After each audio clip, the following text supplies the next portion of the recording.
कर्मण्येवाधिकारस्ते मा फलेषु कदाचन मा कर्मफलहेतुर्भो मा ते संगोऽस्त्वविकर्मणि।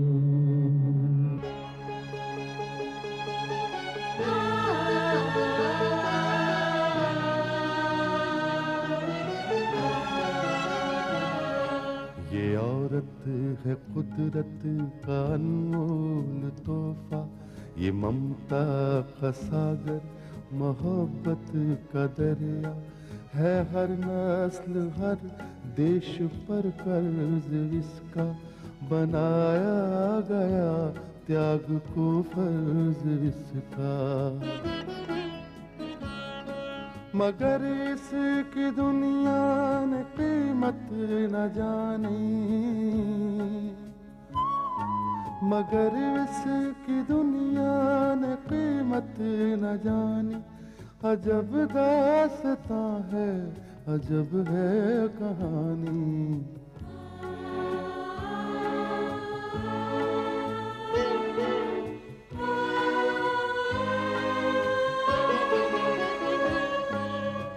प्रगति भगवान का नाम लेकर बैंक जाती है, जहां से उसे अपनी फैक्ट्री बनाने के लिए लोन मिलने वाला है। प्रगति का मोहसिन अहमद भाई खुशी खुशी उसे बैंक के चेयरमैन मिस्टर वागले के पास ले जाता है, लेकिन मिस्टर वागले प्रगति को लोन देने के लिए तैयार नहीं होता। अहमद भाई वागले के फैसले से हैरान होता है, क्योंकि लोन की अर्जी मंजूर हो चुकी थी। वो वागले को समझाने की कोशिश करता है, लेकिन वागले फिर भी तैयार नहीं होता। गुस्से में आकर अहमद भाई अपना इस्तीफा देता है और बैंक की नौकरी छोड़कर चला जाता है। वागले भूपेंद्र सिंह को फोन पर बताता है कि प्रगति को लोन नहीं दिया गया। वो ये सुनकर खुश होता है और वागले का शुक्रिया अदा करता है। प्रगति को इस बात का अफसोस है कि उसकी वजह से अहमद भाई की नौकरी चली गई, लेकिन अहमद भाई और उसके घरवालों को इस बात का कोई अफसोस नहीं। अहमद भाई प्रगति क्रिएशन में मार्केटिंग मैनेजर का काम संभालने की तजवीज़ पेश करता है और प्रगति इस तजवीज़ को फौरन मंजूर कर लेती है। ठाकुर और उसके साथी इस बात से खुश हैं कि प्रगति को अपनी फैक्ट्री बनाने के लिए बैंक से लोन नहीं मिला। वो शहर के दूसरे फाइनेंसर से भी प्रगति को लोन न देने के लिए कहने का फैसला करते हैं। ईसा भाई अपनी दुकान और मशीनें गिरवी रखकर प्रगति के लिए रुपया जमा करता है, जो फैक्ट्री बनाने के लिए तो काफी नहीं है, लेकिन काम शुरू करने के लिए काफी है। प्रगति ईसा भाई का एहसान मानती है। अब आगे।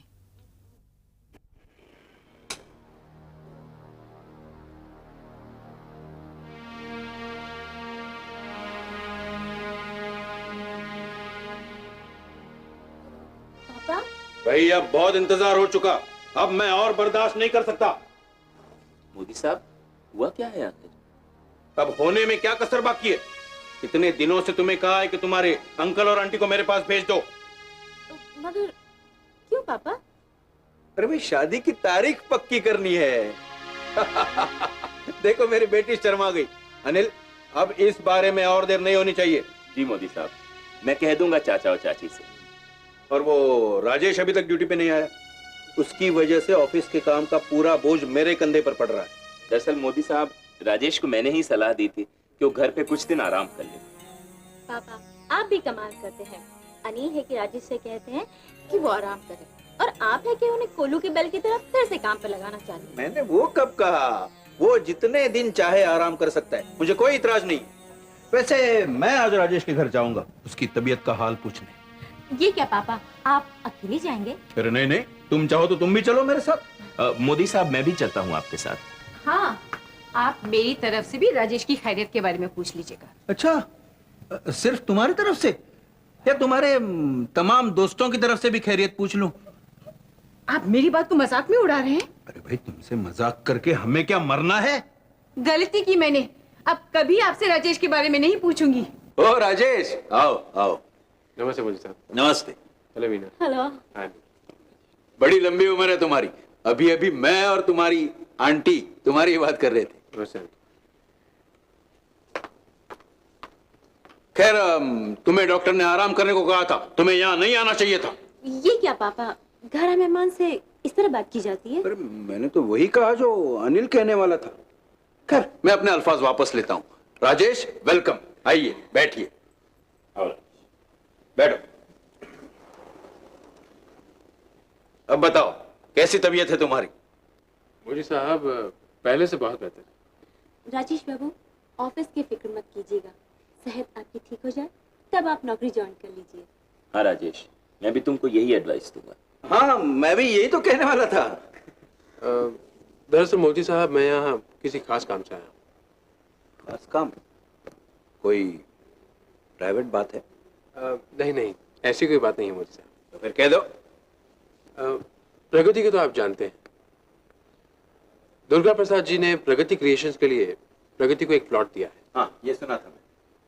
प्रगति उस प्लॉट पर एक फैक्ट्री बनाना चाहती है। अरे वाह, ये तो बड़ी खुशी की बात है। दरअसल मोदी साहब, उस फैक्ट्री को बनाने के लिए जिन पैसों की जरूरत थी, प्रगति ने उन पैसों के लिए अहमद भाई के बैंक में एक लोन का एप्लीकेशन दिया था, मगर उसके दुश्मनों के कहने पर बैंक ने उसके लोन को नामंजूर कर दिया। अहमद भाई के होते हुए भी? जी हाँ मोदी साहब, अहमद भाई ने नाराज होकर बैंक की नौकरी छोड़ दी। अच्छा, ये तो मुझे मालूम नहीं था। सिर्फ इतना ही नहीं, प्रगति ने और भी फाइनेंस एजेंसी से लोन मांगने की कोशिश की थी, मगर क्या? मगर हर जगह उसके दुश्मन पहुंच गए और उसका लोन पास नहीं होने दिया। देखो राजेश, प्रगति के दुश्मन उसका कुछ भी नहीं बिगाड़ सकते। तुमने वो कहावत तो सुनी होगी, जिसका कोई नहीं होता उसका भगवान होता है, और प्रगति का भगवान उसके साथ है।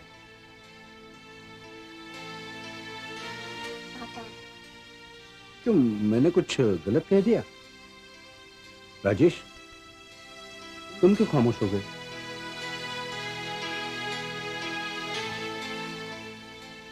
मोदी साहब, दरअसल मैं सोच रहा था अगर इस प्रोजेक्ट को आप फाइनेंस कर देते तो, हालांकि ये रकम बहुत बड़ी है। अरे, इसमें चिंता की क्या बात है?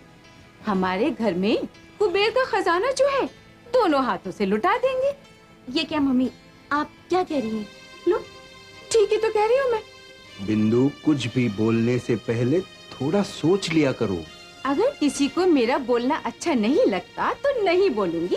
लुटा दो सारी दौलत। बिंदु, ये दौलत लुटा देने वाली बात कहाँ से आ गई?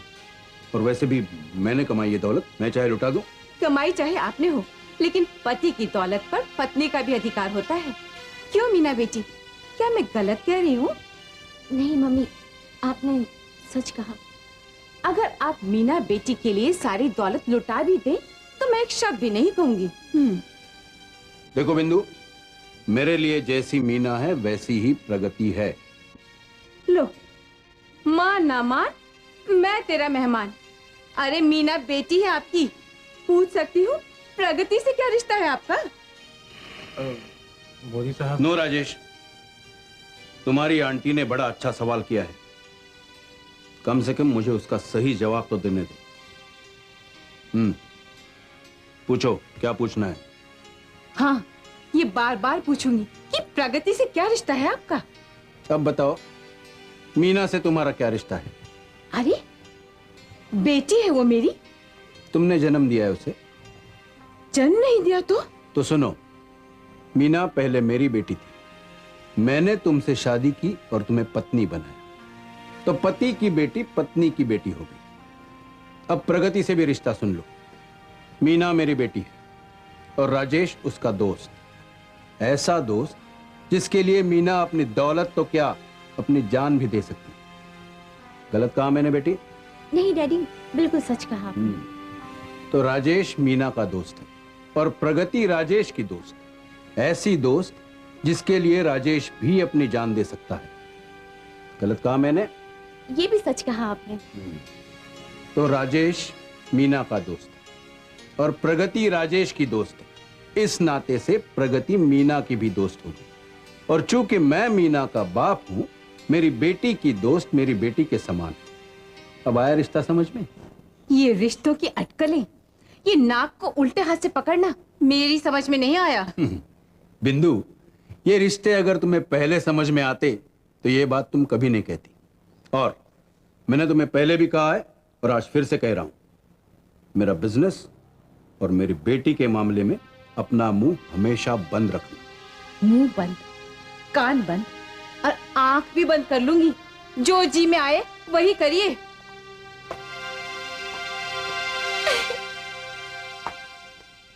पापा I love you, you great पापा। Thank you, thank you. तो राजेश, मेरे कहने का मतलब तुम समझ गए होंगे।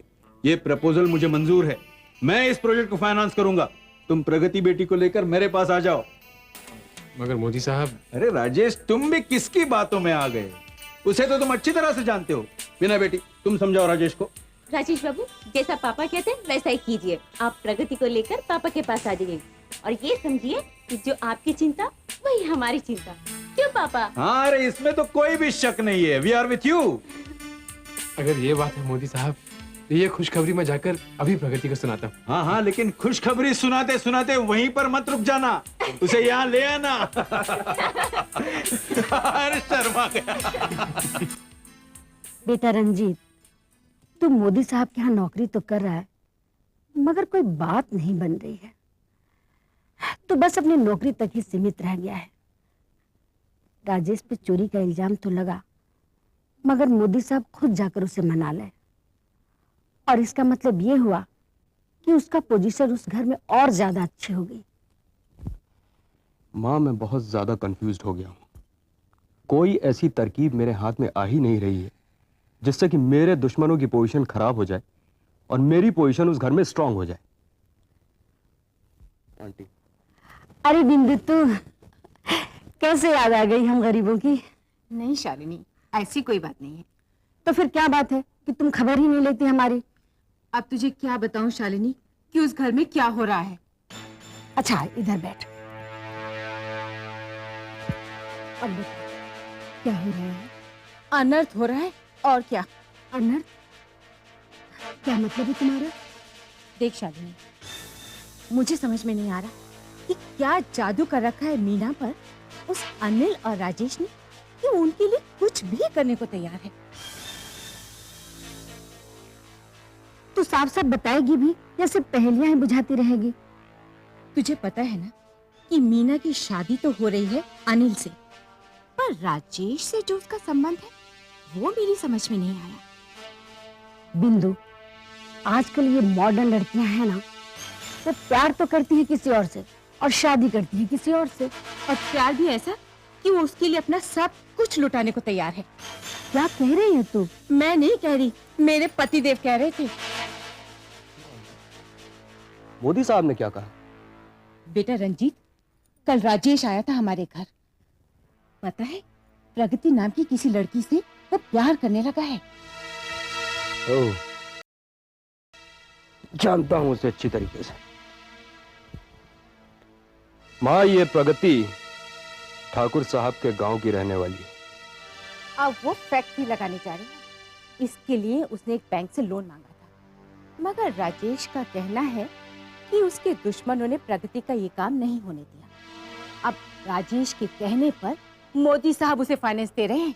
उस लड़की को? हाँ माँ, तुम नहीं जानती ये प्रगति जो है कितनी तेज और चालाक है। रिश्ते जोड़ने में तो इसका कोई हाथ ही नहीं पकड़ सकता।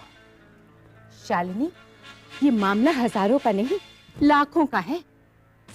इसका मतलब राजेश मोदी साहब की दौलत पे डाका डाल रहा है, और मोदी साहब कैसे हैं कि अपनी सारी दौलत लुटा रहे हैं गैरों पे?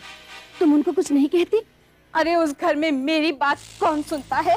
आंटी, तो इसका मतलब ये हुआ कि मोदी साहब फाइनेंस देने के लिए तैयार हो गए हैं प्रगति को? बिल्कुल तैयार हो गए। मोदी साहब सबकी बात टाल सकते हैं, लेकिन अपनी बेटी की बात नहीं टाल सकते। इसका मतलब मीना की भी रजामंदी है इसमें? पूरी रजामंदी है मीना की। मीना उस राजेश के लिए दौलत तो क्या, अपनी जान भी लुटा सकती है। इससे तो साफ जाहिर हो रहा है कि राजेश उस घर में दिन दहाड़े डाका डाल रहा है और मीना उसका साथ दे रही है। माँ, अगर इन दोनों को सही समय पर नहीं रोका गया तो ये दोनों इस घर को बेचकर खा जाएंगे। मगर उन्हें रोकेगा कौन? आंटी, अगर बाढ़ आने से पहले बांध नहीं बांधा गया सब कुछ बह जाएगा। बेटा रंजीत, तू कुछ कर, हमें इस मुसीबत से बचा ली। मैं क्या कर सकता हूँ आंटी इसमें? हाँ बेटा, अब तू ही कुछ कर। ठीक है, मैं कोशिश करके देखता हूँ। तू क्या करेगा रंजीत? माँ, अब आंटी को बचाना है, उनकी दौलत को बचाना है, तो मुझे कुछ ना कुछ तो करना ही होगा ना।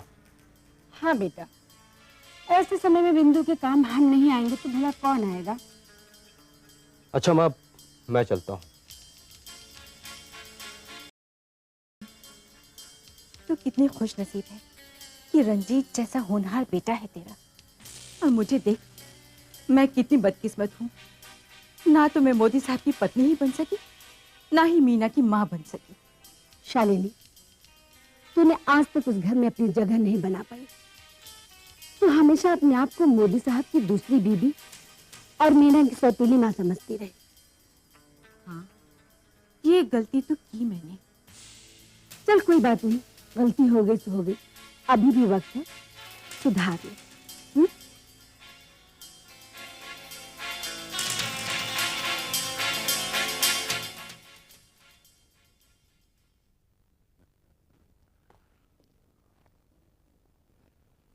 नमस्ते ठाकुर साहब। नमस्ते रंजीत। नमस्ते विनोद साहब। नमस्ते रंजीत। कैसे हो रंजीत? जी आपका आशीर्वाद। क्या खबर लाए हो? खबर तो जरूर लाया हूं ठाकुर साहब, और खबर काफी खुशी की भी है। क्या बात है भाई? क्या तुम्हारी शादी की खबर है? ठाकुर साहब, अगर मैं शादी करता तो इनविटेशन कार्ड अपने साथ लेकर आता। ये खबर प्रगति के बारे में है। क्या खबर है प्रगति के बारे में? विनोद साहब, प्रगति फैक्ट्री बनाने वाली है। रंजीत, ये खबर तो बहुत बासी हो चुकी है। हमने बैंक से उसका लोन रिजेक्ट करवाकर उसके फैक्ट्री बनाने के सभी मंसूबों पर पानी फेर दिया। ठाकुर साहब, अब जिस खबर को पुरानी और बासी कह रहे हैं, वो खबर अभी भी इतनी ताजी है जिसे सुनकर प्रगति के दुश्मनों के चेहरे मुरझा जाएंगे। रंजीत, जो बात भी कहनी है जरा खुल कर कहो। ठाकुर साहब, मैं सिर्फ आपको इतना बताना चाहता हूं कि मोदी साहब प्रगति को फैक्ट्री बनाने के लिए फाइनेंस दे रहे हैं। क्या मोदी साहब फाइनेंस कर रहे हैं? मगर ये बात तुम्हें कैसे मालूम हुई रंजीत? खुद मोदी साहब की बीवी ने मुझे ये बात बताई। कल राजेश प्रगति को लेकर मोदी साहब के ऑफिस जा रहा है, और अगर कहीं ऐसा हो गया तो प्रगति का सपना साकार हो जाएगा ठाकुर साहब। तो ये बात है। रंजीत, तुमने मुझे ये खबर सुनाकर मेरे तन बदन में आग तो लगा दी, मगर इस खबर से तुमने मुझे चौकन्ना भी कर दिया। जानते हो रंजीत, ये रकम हजारों में नहीं लाखों में है। मैं अच्छी तरह जानता हूं ठाकुर साहब, लेकिन आप शायद एक बात नहीं जानते कि राजेश भी मोदी साहब के लिए लाखों में एक है, और राजेश के कहने पर मोदी साहब अपनी सारी दौलत लुटा सकते हैं। अच्छा, तो राजेश मोदी साहब का इतना चहेता हो गया? बाबूजी, इसमें राजेश का कोई भी कमाल नहीं है। ये जादू उस प्रगति का ही है। तुम सच कह रहे हो बेटे? वो सचमुच जादूगरनी है। अच्छा ठाकुर साहब, तो मैं चलूं?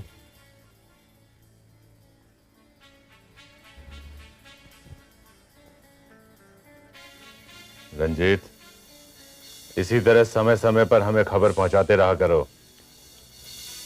मैं आपको एक एक पल की खबर देता रहूंगा ठाकुर साहब। चलता हूं। ठीक है।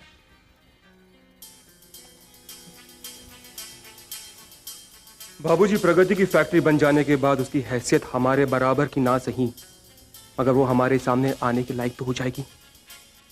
तुम ठीक कह रहे हो बेटे। एक नौकरानी की बेटी फैक्ट्री की मालकिन बन जाए, ये हमारे लिए शर्म की बात है। बाबूजी, आज एक फैक्ट्री बनेगी, कल दूसरी बनेगी, तीसरी परसों बनेगी। एक भी नहीं बनेगी। फैक्ट्री मैं नहीं बनने दूंगा, और किसी भी कीमत पर नहीं बनने दूंगा।